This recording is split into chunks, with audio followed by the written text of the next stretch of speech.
A minha paixão é economia. Eu gosto muito, sempre estudei muito, era um bom aluno, ganhei bolsa para ir para fora, fiz doutorado.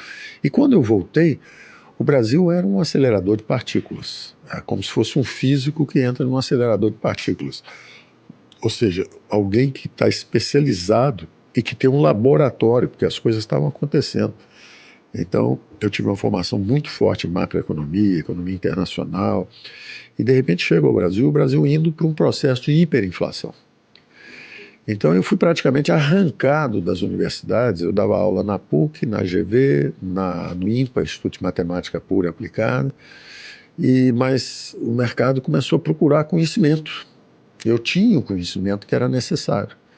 E o mercado começa a procurar o conhecimento e buscar. Eu me lembro que isso é interessante sobre gestão, sobre como é que se monta uma empresa. Eu fui procurado por um sócio, quer dizer, ele é que formulou a ideia de fazer o banco, virou o Banco Pactual. Ele colocou uma múltipla escolha para os sócios potenciais que ele estava procurando. Ele me procurou e falou assim: vou entregar uma múltipla escolha aqui, você coloca em ordem de importância. O que é mais importante para você? O que é melhor para você? É difícil, hein? Quero ficar milionário, queremos ser milionários, queremos ganhar muito dinheiro, por isso que nós vamos fazer esse banco. Outra opção, quero me divertir muito, fazer o que eu gosto. Outra opção, quero ter excelência no que faço, quero ter um desenvolvimento cada vez melhor, dominar profundamente o meu assunto, ser um especialista, etc.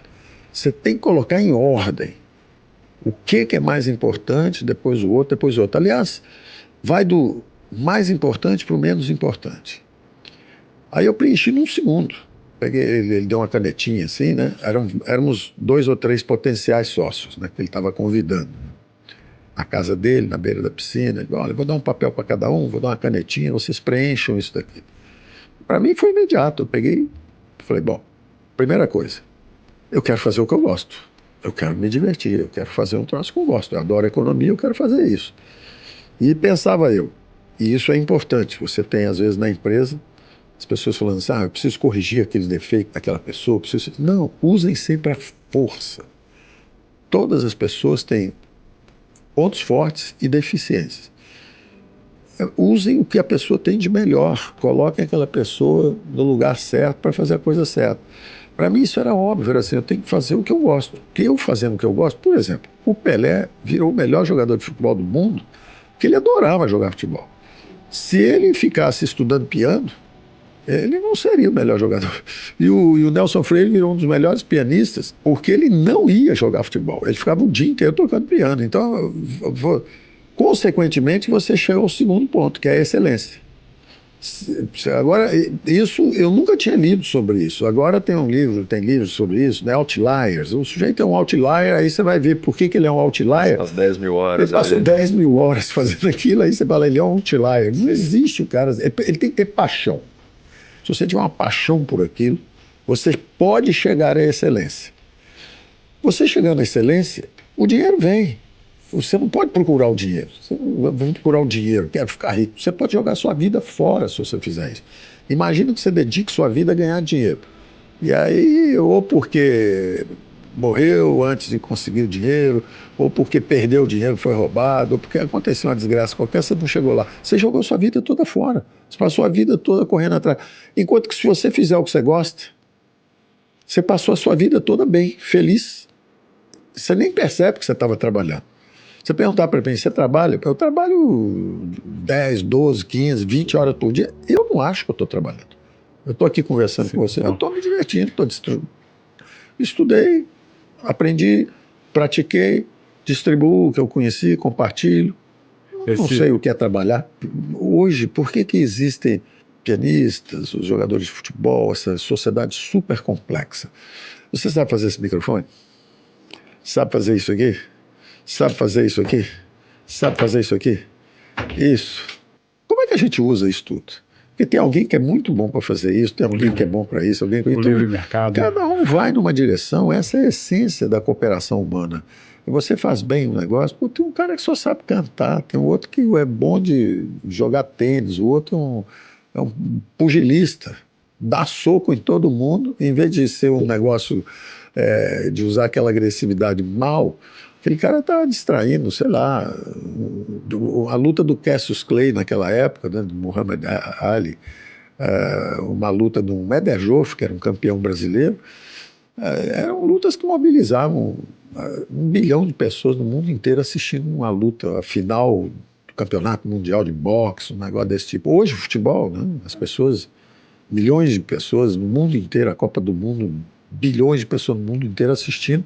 O jogador de futebol fica riquíssimo, todo mundo, como é que pode um negócio desse? Que injustiça. Como injustiça? Ele faz gera bem. uma economia Ele absurda, né? Se você pegar os maiores bilionários do mundo, nenhum deles é herdeiro.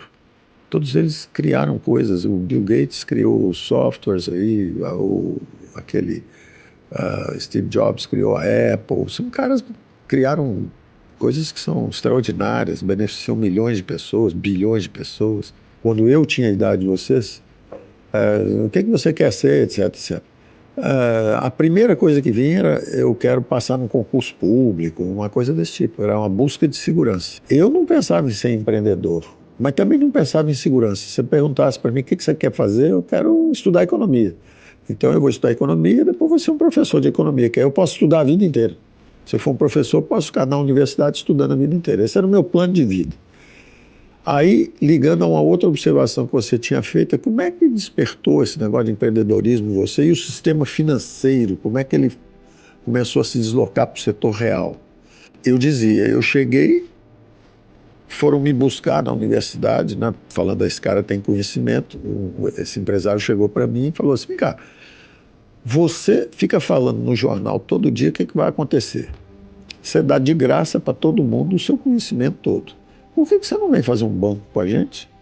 E a gente vai transformar isso em recurso. Nós vamos ganhar dinheiro, vamos preservar a riqueza, vamos investir bem os recursos. Vem trabalhar conosco. Em vez de você dar de graça o seu conhecimento, vem aqui que nós vamos transformar isso em riqueza econômica. Eu até, quando nós fundamos o banco, eu falei assim, eu só vou à tarde, só trabalho à tarde. Porque de manhã eu estudo e quero fazer meus modelos e quero dar aula.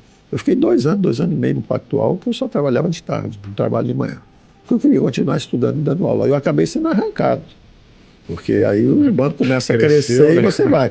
Mas o interessante é o seguinte, aí você vê a transformação, por isso que eu digo que é bom você ver isso como um ecossistema. Porque naquela época, você tinha que preservar a riqueza, porque o país estava indo para uma hiperinflação, nós fomos para 5.000%.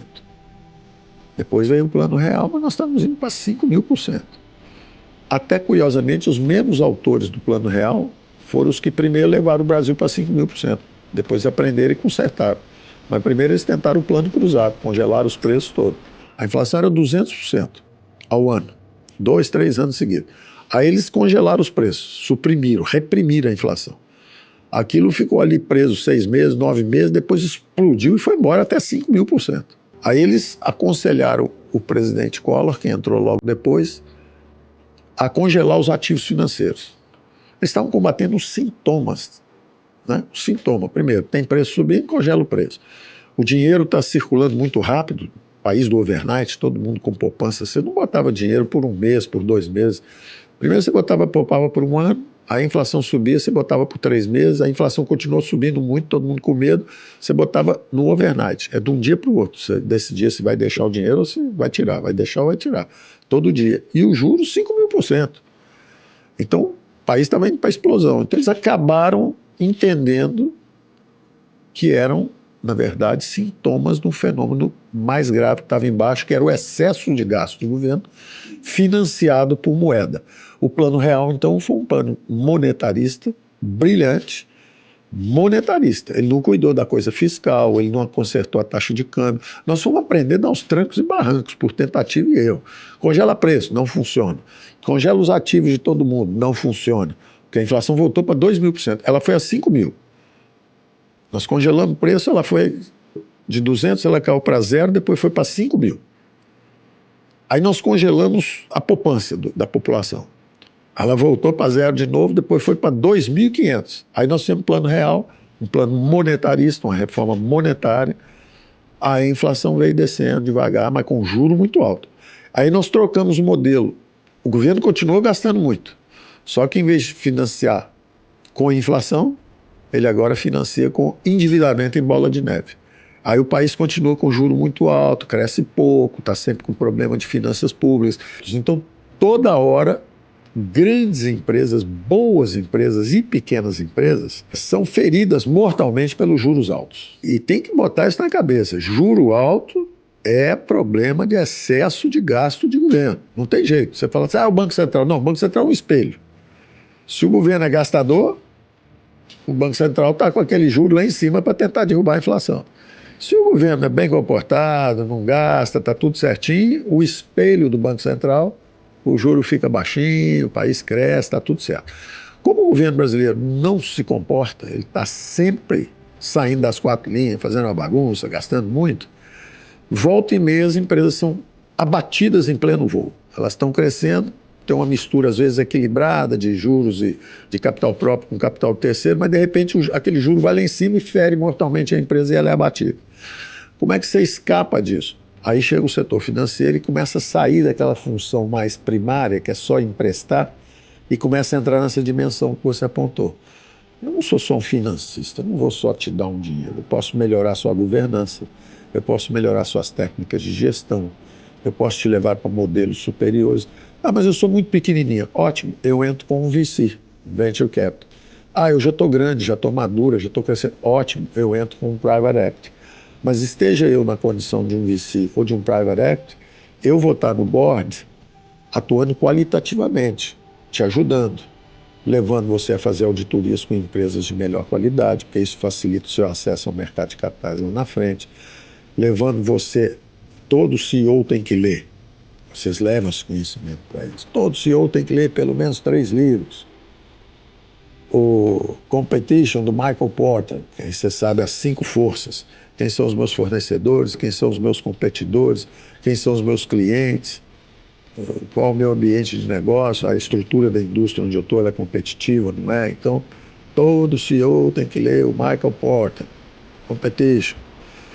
Todo CEO tem que ler o Judgment, do Noel Tichy, que é o seguinte, de todos os livros que eu li, de todos os gurus que eu trouxe do Brasil, Judgment, do Noel Tichy, é o melhor, porque ele diz que a maior força que o CEO pode ter é a visão inspiradora, é com isso que ele arrasta todo mundo nessa direção. Aí o outro livro que todo mundo tem que ler, You Built to Last, do Jim Collins. Ele tem outros depois também, Feitas mas esse para durar é bom. Na tradução para português. Feitas para durar.